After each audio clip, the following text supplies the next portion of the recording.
प्रदेश में 14 नवंबर से धान खरीदी प्रारंभ की गई है, मगर एक परेशानी समिति की सामने आ रही है, जहां समिति में धान रखने की बिल्कुल भी जगह नहीं है, जहां खुले में धान को रखा जा रहा है। और अब ऐसे में अगर मौसम की मार पड़ गई तो समितियों को भारी नुकसान झेलना पड़ेगा।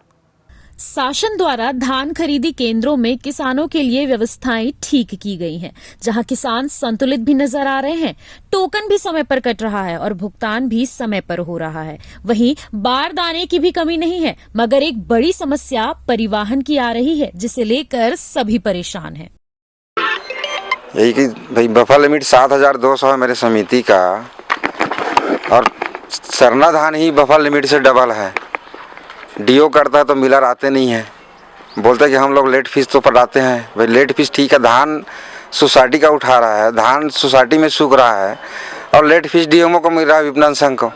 क्या ये जायज़ है? धान हमारा सूखा तो लेट फीस हमको मिलना चाहिए ना, समिति को, कि मार्केट को मिलेगा जी। डीओ काट दिए ठीक है, अपना काम हो गया। धान उठाओ तो भी होना चाहिए। मिलर को फ़ोन लगाओ तो फ़ोन नहीं उठाते हैं जी। तो उसका उठा तत्काल होना चाहिए। देख रहे हैं आप कहीं भी जगह है, रखो धान को रखो जी। परिवहन नहीं हुआ है और अगर इसमें मौसम बिगड़ जाता है तो कितना नुकसान हो जाएगा? बहुत ज़्यादा नुकसान होगा। कितना तिरपाल ढक रहे हैं, व्यवस्था तो सब किए हैं, लेकिन फिर भी मौसम है, वो मौसम बदल सकता है। मौसम बदल सकता है जी। तो भाई परिवहन अगर हो तो फिर वो तकलीफ ही नहीं है। जितना हमारे पास साधन है उसमें सब व्यवस्था होगा जी। कितने किसान पंजीकृत हैं यहाँ पर आपके? यहाँ 700 किसान पंजीकृत हैं। कितनों ने धान बेच लिया है अभी तक? अभी 527 किसानों ने धान बेच चुका है जी, लगभग 30,000 कुंटल का जी। और तय समय सीमा में क्या पूरा धान खरीदी हो पाएगा? हाँ, हो जाएगा। वर्मा जी, सबसे बड़ी सुखद की समस्या है जी। तो सुखद के लिए कोई पत्राचार किया गया है आप लोग के द्वारा? सुखद के लिए कई बार पत्राचार किया गया है, कई बार मांग किया हमारी यूनियन के द्वारा भी किया गया है, लेकिन सरकार बोलते हैं कि धान सूखता ही नहीं है। मतलब यहाँ का धान पत्थर है। धान खरीदी हम लोग 17% में करते हैं, सूख के अभी वो 12% 14% है, फिर भी बोला कि धान सूखता नहीं है। इसीलिए तो समिति प्रभारियों के ऊपर कार्रवाई हो रहा है ना। धान का सही समय में उठाव करे तो सुखद क्यों आएगा? आप परिवहन व्यवस्था कराइए। आज भाई कितना 14 नवंबर से धान खरीदी शुरू हुआ है, मेरे पास अभी 2-3 दिन से सरना धान का गाड़ी लगा है, एक भी गाड़ी नहीं लगी थी उसमें, तो क्या धान नहीं सूखेगा? कितना सुखद का लॉस हो चुका है अभी तक? अभी तो लगभग 30-40 कुंटल का हो गया है। और ये जो सुखद का जो पैसा है, जो लेट फीस जो रहती है जी, ये जो मिलर लेट से उठाते हैं वो बोलते हैं कि फाइन देते हैं हम। फाइन तो देता है, लेकिन किसको देता है? डीएमओ को, विपणन संघ को। हमको तो कुछ नहीं मिलता ना। रखवाली हमने किया, धान हमारा सूखा, लेट फीस किसको मिला? विपणन संघ को। ये हमारे समिति को मिलना चाहिए ये चीज़। और जो सरकार बोलती है कि पैसा आप लोगों को समितियों को दिया जाता है, समितियों को देखे प्रासंगिक प्रशासनिक सुरक्षा भंडारण का पैसा देता है, लेकिन भाई आप जब धान उठा नहीं है तो उनका तो आप लेट फीस ले रहे हो ना, उनको दंडित कर रहे हो आप, तो वो पैसा हमको मिलना चाहिए समिति को। तो अब अगली बार ये मुख्य मांगों में शामिल रहेगा आपके? हर बार इस चीज़ को बोलते हैं, लेकिन कोई ध्यान ही नहीं देता। सोसाइटी वाला का कोई नहीं सुनता कहीं भी। इस वक्त मैं मौजूद हूं केंद्रीय के धान उपार्जन केंद्र पर, जहां पर आप मेरे पीछे देख पा रहे हैं कि यहां पर साफ साफ पता चल रहा है कि परिवहन की थोड़ी दिक्कत है और यहां पर थोड़ा प्रभावित तो हो रहा है। जहां पर हालांकि ये बड़ी सोसाइटी है, मगर यहां देखा जाए तो लगभग परिवहन की कोई समस्या लग रही है। और एक किसान भी हमारे साथ मौजूद हैं जो अपना धान यहाँ बेचने आए। कितना धान लेके आए हो आप? 190 कट्टा धान लाए। अच्छा, कैसे चल रहा है यहाँ पे कामकाज? खरीदी तो चालू हो रहा है, जैसी भराई हुआ वैसी कांटा भी प्रारंभ हो गए हैं। अच्छा, पर यहाँ लगातार एक केंद्रीय सोसाइटी में देखने को मिल रहा है। पहले व्यापारी हमारे छाती में चढ़ के सौदा किया करते थे मंडी में।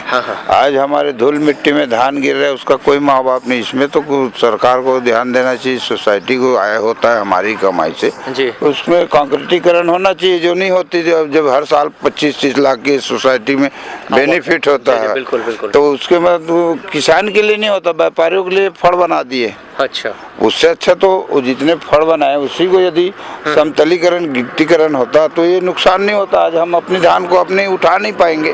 हाँ। ये व्यवस्था शासन से होनी चाहिए, जो देखने में आज तक नहीं हो रहा ना। इनका जिज्ञासा कोई नहीं कर रहे हैं। और क्या समस्या दिख रही है यहाँ पे आपको? यहाँ पे धान उठाव बिल्कुल नहीं हो पा रहा है जब से देख रहे हैं यहाँ पे। अच्छा। अभी तो किसान को वैसे पैसा 2 दिन 3 दिन में आ रहा है, वो बात नहीं है। बोनस के लिए भी किसानों का हम सबकी एक साथ देंगे बोले थे सरकार, तो उसके तरफ जिज्ञासा है कि एक साथ कब तक देंगे जी। टोकन कब कटवाए थे आप और कब नंबर आया? टोकन तो हमारा 15 दिन पहले का है। 15 दिन बाद नंबर आ रहे हैं? हाँ जी। एक तो चिंता का विषय हाँ, है। वो भी है, चिंता का विषय है हाँ। कि हम पहले 2 दिन 1 दिन में आ जाते थे, टोकन लेते थे। जी। ऑनलाइन के चक्कर में बहुत से लोग आप मोबाइल समझते नहीं है, हाँ, हाँ। बड़ा भड़ करवा लिए, जी। हमने लेट में करवाए थे इसलिए 15। पैसा कब आ रहा है? और पैसा तो परसों आ जाएगा बता रहे हैं। 3 दिन में पैसा आ जाएगा। 3 110 लाख मीट्रिक टन अभी तक धान खरीदी हो चुकी है। अगर रायपुर की बात करें तो रायपुर के आंकड़े पीछे है, ऐसा क्यों है?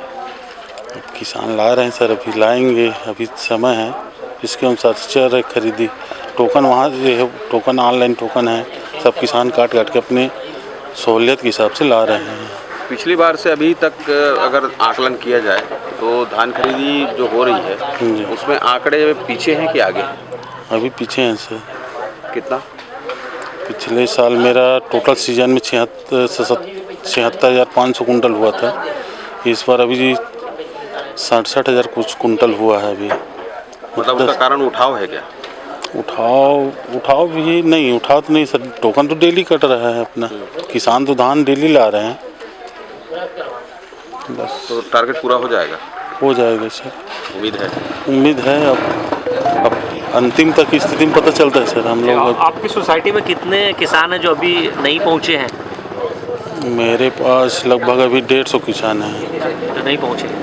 समय रहते वो पहुंचेंगे तो खरीदी हो पाएगी। परिवहन का क्या कंडीशन है? परिवहन अभी हो रहा है सर, लेकिन धीमे है थोड़े। आरओ कटा हुआ है तो राइस मिलर अभी नहीं आए हैं, ऐसा चल रहा है जी। इस वक्त मैं मौजूद हूं ग्रामीण सेवा सहकारी समिति अभनपुर पर, जहां पर आप मेरे पीछे देख पा रहे हैं कि जो धान खरीदी है वो तो चल रही है, मगर एक बड़ी चीज़ जो हमको यहां पर दिखाई दे रही है वो परिवहन की है, जहां शेड अब लगभग भरते चले जा रहे हैं और लगातार आवक भी बनी हुई है, मगर यहां पर जो परिवहन है वो धीमा नजर आ रहा है। कुछ किसान भी हमारे साथ मौजूद है, क्या है समस्या जानने की कोशिश करते हैं। जी, अपना परिचय दीजिए। अंकित शर्मा। जी शर्मा जी, किसान हैं आप? जी। कितना धान लेके आए हैं? हमारा 500 कट्टे का। 500 कट्टे का है। टोकन आप कब कटवाए थे? हमारा ऑनलाइन कटा था पिछले महीने। 1 महीने बाद आपको समय मिला है क्या यहाँ पे? हाँ, 15 दिन बाद। 15 दिन का बाद समय मिल रहा है जी। और खरीदी से आप संतुष्ट हैं यहाँ पे? बिल्कुल, कोई दिक्कत नहीं है। दिक्कत नहीं है।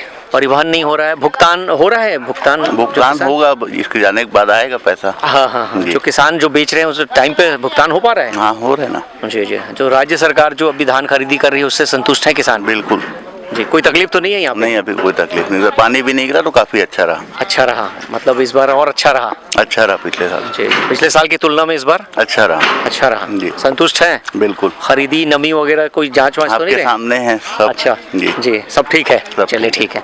तो आप देख पा रहे हैं कि किसान भी संतुष्ट है। किसान ये भी तारीफ कर रहे हैं कि पिछले साल की तुलना में इस बार जो धान खरीदी है वो सुचारू रूप से चल रही है, जहां ऑनलाइन की एक फैसिलिटी हो गई है। ऑनलाइन टोकन काट के जो किसान है वो अपनी सुविधा के हिसाब से पहुंच पा रहे हैं और सुविधा के हिसाब से वो धान बेच पा रहे हैं और लगभग 3 दिनों बाद उनके अकाउंट पे सीधे जो भुगतान है वो भी आ जाता है। जी, अपन परिचय बताओ।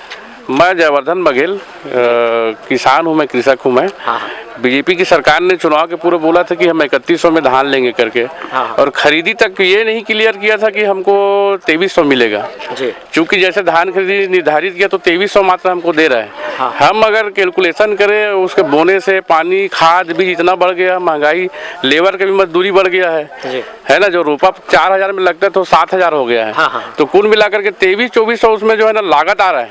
अच्छा। तो पूरा हमारा जो कर्जे में होता है किसानी वो 2300 पूरा कर्जा हो गया। हमारे पास 1 रुपया नहीं बच रहा उसके अलावा। बोनस जो आएगा आपको इकट्ठा आ वो तो कब मिलेगा भैया? मिल तो रहा है ना? कहाँ मिल रहा है? मिला ही नहीं मिला है। अभी कहाँ मिला है? देखो, 2 साल का बकाया बोनस मिला। वो तो उसमें भी बेवकूफ बनाए हैं ना ये लोग। तो 16-17 बोल के 12-13 का बोनस दिए हैं। अच्छा है ना, आंकड़ा उठा के 12-13 का बोनस दिए। 16-17 देते तो कुछ और अलग रहता। डाटा बढ़ गया था, डाटा देखे कि उसमें कम है उसका दे दिया, उसमें भी एक बार बेवकूफ बनाए। अभी भी 3100 की बात की है लोग और अंतिम में 2300 रुपये दे रहे हैं। तो हमारा 2300 ऊपर का खर्चा बैठ रहा है। कैलकुलेशन बता देंगे आपको कितना पैसा बनता है, लागत कितना आता है। तो आप संतुष्ट नहीं हैं? संतुष्ट हम नहीं है, हमको पूरा पैसा 31 रुपये देगा तब हम संतुष्ट हैं। जी, क्या चाहते हैं, थोड़ा बोल दीजिए। हम चाहते हैं कि किसानों का मुश्त तुरंत 3100, जैसे 3 दिन में दे रहे हैं ना 2300, 3 दिन के अंतर्गत पूरा 3100 पैसा दिया जाए। या फिर इनका नतीजा नगरीय निकाय पंचायत में तो दुष्परिणाम मिलेगा ही। हाँ। किसानों के साथ धोखा करेगा तो सरकार के साथ तो अच्छा रवैया कोई नहीं अपनाएगा ही नहीं। जी, ठीक है। ये है धीमा है सर। हमारे यहाँ लगभग 8 तारीख के डेट में लगभग 30% ही खरीदी का परिवहन हुआ है। जी, बाकी कितना धान यहाँ से खरीदना है? खरीदना हमको 54,000 कुंटल के आसपास है। कितनी खरीदी हो चुकी है? और खरीदी अभी की डेट में लगभग 40,000 कुंटल के आसपास हो चुका है। अब रखने के लिए जगह है, अगर किसान आ जाते हैं तो? अब धीमा परिवहन हो रहा है तो चल रहा है काम, क्योंकि थोड़ा सा फर्ज बड़ा है इसलिए। यदि परिवहन ना हुआ तेज गति से तो फिर दिक्कत हो गया। प्रतिदिन का टारगेट क्या है यहाँ? प्रतिदिन 1200 कुंटल का टारगेट है यहाँ। पूरा हो पा रहा है? पूरा आ जा रहा है, 100 कट्टा कम आ रहा है, बाकी पूरा आ जा रहा है। कितने किसान हैं जो बचे हुए अभी और समय भी कम बचा हुआ है?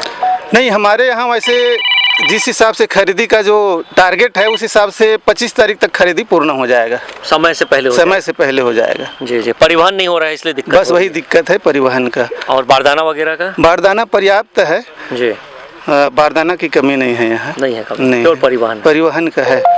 और खुले में भी है? ये खुले में है। परिवहन नहीं होने पर समिति को बहुत नुकसान होगा। इस साल होने का है ऐसा लग रहा है मेरे को। जी। पिछले साल की तुलना में इस बार खरीदी में कितने इंटरेस्टेड हैं किसान? नहीं, किसान तो इंटरेस्ट है। हाँ। पिछले साल से कम नहीं हुआ है। अच्छा। इंटरेस्ट अच्छा है। ठीक चल रहा है ना? ठीक चल। पिछले साल की अपेक्षा में जो किसानों का पंजीयन के अनुसार जो टोकन कटा है, आवक प्रतिदिन उतनी जो अपन 1320 क्विंटल लेना है उसके हिसाब से प्रतिदिन आवक है। और उठाव हो रहा है नहीं हो रहा है? उठाव बीच में वही हो रहा है, लेकिन नगण्य सामान है। मतलब जैसे होना चाहिए उठाव वैसे टाइप के उठाव नहीं हो रहा है। तो तैयारी क्या है फिर? तैयारी यही है सर, अब एकाएक तो धान खरीदी हम बंद नहीं कर पाएंगे, है ना। वही जगह बनाकर जो भी है आ रहा है, कुछ गाड़ी आ रहा है, उसका परिवहन हो रहा है। परिवहन बहुत नगण्य है। लेकिन अभी तक कितने पंजीकृत किसान बचे हुए हैं? धान बेचने को तो अपने पास 1268 किसान का पंजीयन हुआ है, जिसमें लगभग 1000 किसान आसपास अपने यहाँ धान बेच चुका है। मतलब बहुत कम बचे हुए हैं। जी। तो अभी अपने पास रखने के लिए जगह है? हाँ, व्यवस्था तो कुछ भी करेंगे सर, लेकिन वही है परिवहन के अभाव में बहुत दिक्कत आ रहा है। मतलब बहुत दिक्कतों का सामना करना पड़ सकता है। जी। और अगर मौसम खराब हो गया तो? मौसम खराब होगा तो बहुत परेशानी आ जाएंगे, क्षति भी होंगे समिति को। अभी तक जो धान खरीदी हो रही है वो कम है कि ज़्यादा है? ज़्यादा है। ज़्यादा है। कितने % ज़्यादा होगी? पिछले साल मैं इस सीजन में से 10,000 अधिक खरीद चुका। 10,000 ज़्यादा? जी, 10,000 अधिक क्विंटल अधिक खरीद चुका। अच्छा, उठाव कैसा है? उठाव की गति तो धीमी है, खासकर सरना धान में जो जिसकी आवक सबसे ज़्यादा है, और बहुत ही धीमी है उठाव। एक दिन में मुश्किल से 1 आध गाड़ी लगते हैं। एक आध गाड़ी मात्र? और डीओ कट चुके हैं? डीओ कटा है वही लोग लाते हैं, मतलब एक ही मिल का कटा है तो 1-2 गाड़ी बस लाते हैं वो, और बाकी मिल के तो डीओ कटा ही नहीं है। और अगर मौसम खराब हो जाता है? मौसम खराब हो जाता है तो इसके लिए वो सरकार ही जिम्मेदार है। हम तो अपना काम कर रहे हैं, किसान से धान खरीद रहे हैं। और भाई एक हमका जो बफर लिमिट था 9,506 क्विंटल का, तो हमारे बफर लिमिट से कहीं टिबल धान खरीदी कर चुके हैं। तो उनके लिए व्यवस्था, त्रिपाल, ड्रेनेज जितना हमसे हो पाए हम कर रहे हैं, और शासन के गाइडलाइन से धान की खरीदी हो रही है। उसके बाद अगर बारिश हो जाती है तो जिम्मेदार शासन की है। हम लोग जितना हम कर सकते हैं उतना कर ही रहे हैं। जी।